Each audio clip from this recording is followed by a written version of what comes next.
Assalamualaikum warahmatullahi wabarakatuh. Allahu Akbar, Allahu Akbar, Allahu Akbar, Allahu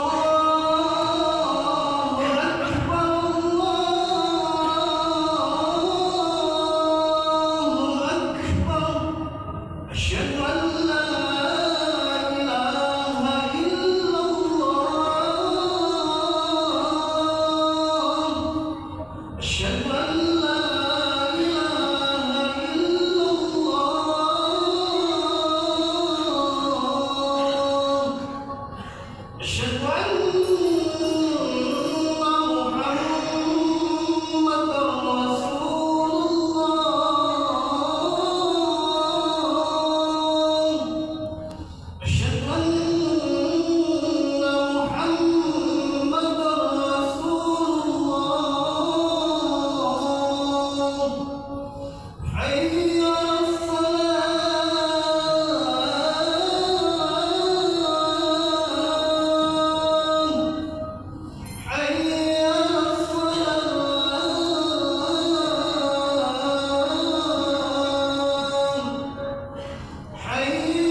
Innal hamdalillah nahmaduhu wa nasta'inuhu wa nastaghfiruh wa na'udzu billahi min shururi anfusina wa min sayyiati a'malina. May yahdihillahu fala mudilla lahu wa may yudlilhu fala hadiya lahu. Asyhadu an la ilaha illallah wahdahu la syarika lahu wa asyhadu anna Muhammadan abduhu wa rasuluh.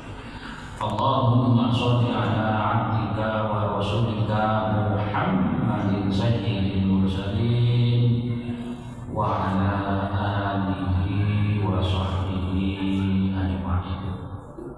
Ya ayyuhal mu'minun rahimakumullah, usikum wa nafsi bitaqwallah wa ta'atihi la'annakum tuflihun. Qala Allah ta'ala fil Qur'anil Karim, a'udzu billahi minasyaitonir rajim. Ya ayyuhalladzina amanu taqullaha haqqa tuqatih wa la tamutunna illa wa antum muslimun. Amma saudara sidang Jumat yang dimuliakan Allah, puji syukur senantiasa kita panjatkan kehadirat Allah Subhanahu wa Ta'ala karena berkat rahmat, nikmat, barokah dan kasih sayang serta ridhonya kita diberikan berbagai macam nikmat, terutama nikmat kesehatan, sehingga mampu melaksanakan tugas pekerjaan kita masing-masing sesuai dengan tugas, sesuai dengan pekerjaan bidang masing-masing pula. Salawat dan salam kita sanjungkan pada junjungan Nabi besar kita Muhammad sallallahu alaihi wasallam yang selalu kita nantikan syafaatnya di yaumil kiamat kelak. Karena hanya syafaat beliau itu yang mampu mengantarkan kita kembali kepada fitrah zona kesucian Allah. Karena tanpa syafaat beliau tidak mampu kita, malaikat pun harus berhenti di langit ke-6 ketika Isra Mi'raj, karena tanpa syafaat beliau mustahil.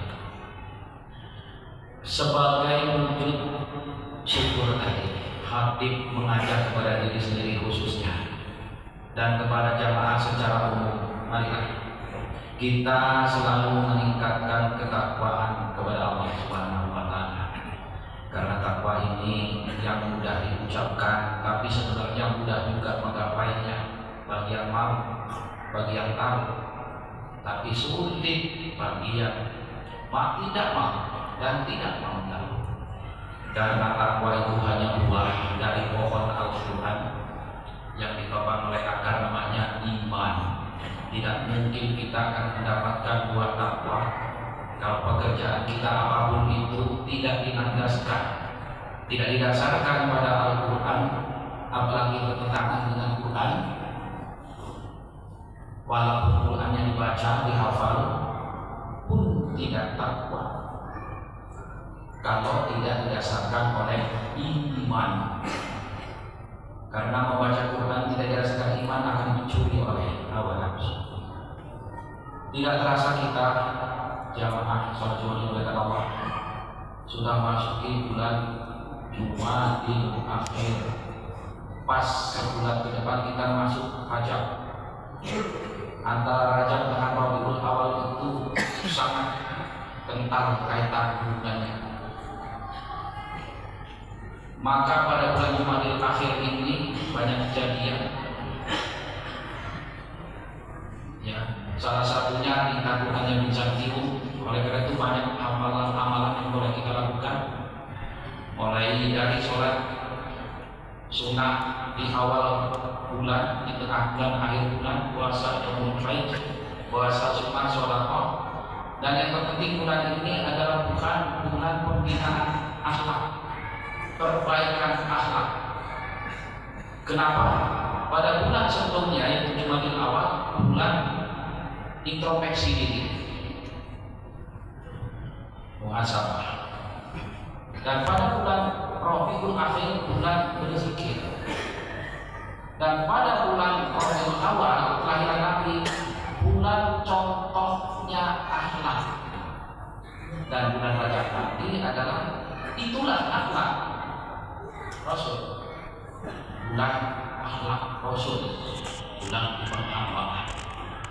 Oleh karena itu, apakah kita sudah nyontoh akhlak Rasul anak pada bulan ini? Akhlak yang mana? Semua akhlak kita dari tidur sampai tidur lagi. Ada 3 syarat orang yang bisa mencontoh akhlak Rasul. Dan kita ingat, dari 3 syarat itu tidak satu pun yang berbicara tentang amal zahir. Jadi dari tiga syarat itu tidak syarat orang yang bisa nyontoh Rasul kalau dia ilmunya luas, tidak jadi syarat ilmu luas itu. Maka jangan salah, orang ilmunya luas anaknya malah bertentangan dengan Rasul. Hartanya banyak, tidak juga. Bagaimana orang yang tidak punya harta kalau syaratnya harus harta banyak baru bisa nyontoh Rasul? Kadang semakin harta banyak semakin kurang. Pangkatnya tinggi kadang semakin sombong, tidak nyontoh Rasul. Harus baca Quran terus, boleh, tapi juga bukan itu. Harus tahajudnya yang setiap malam, boleh, tapi ada inti dari itu. Harus puasa terus, harus pakaiannya nangis terus, harus sorbanan. Itu budaya. Harus mohon maaf, berjenggot panjang, itu sunnah. Bukan itu. Maka orang sering ribut persoalan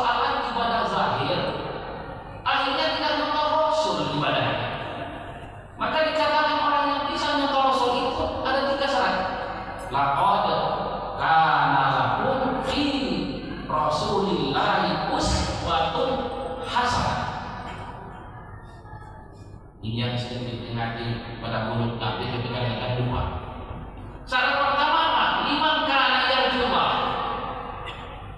Jadi orang yang bisa nyontoh Rasul, makan, tidur, menjadi presiden, menjadi guru, panglima perang, pedagang, kepala. Yang pertama yarjullah. Orang yang dalam setiap perilakunya hanya berharap kepada Allah. Sepi pamrih, sepi pengharapan terhadap makhluk. Salat hanya mengharapkan ridho Allah, bukan mau masuk surga. Maka sering khatib ulang, doanya jelas, Allahumma inna nas'aluka ridhoka wal jannah wa na'udzubika min sakhatika wan nar. Ya Allah, aku tidak pantas masuk surgamu, tapi tidak kuat nerakamu. Gak pantas saya dapat ini. Tapi surga tak perlu diminta, pasti diberikan. Tidak perlu diminta, pasti diberikan bagi orang yang ibadah, yang sholat, yang puasa. Kalau ibadahnya karena Allah. Berdagang bukan cari untung. Kalau dapat untung, dia tidak kemudian lupa diri. Dapat kerugian, dia pun tidak putus asa. Bekerja dapat gaji, itu bersekolah, maka tidak akan menghalalkan segala macam cara. Itu bedanya manusia dengan makhluk lain. Karena setiap perbuatan yang dinisbatkan, perbuatan yang dilakukan kepada Allah, ibaratkan menanam padi rumput tumbuh. Kita berbuat baik mengharapkan ridho Allah, karena kita dapat untung, dapat kebaikan.